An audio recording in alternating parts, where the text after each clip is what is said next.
અમારા સિવિલા સોસાયટી કેટલા 5 દિવસથી પાણીમાં ભરેલી છે। છોકરા પણ બહાર નીકળી શકતા નહીં, પણ અમે પણ નીકળી શકતા નહીં। અમે રસ્તો રોક્યો તો પોલીસને બોલાવી, એમને ભલે પોલીસવાળાને કીધું કે હટાવો, અહીંથી હટાવો, અમને દંડા લઈને મારવાનું કોશિશ કરાવી, કોઈ આવતા નહીં નગરપાલિકાવાળા। અમારે રહેવું કેવી રીતે?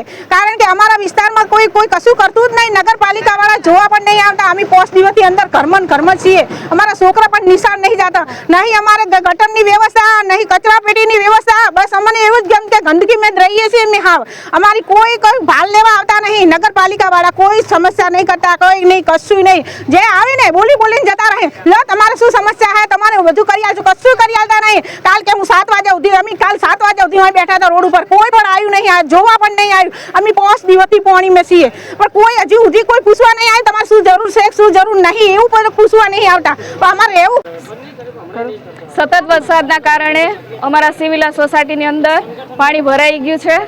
છોકરાઓને સ્કૂલમાં જવાની તકલીફ પડે છે।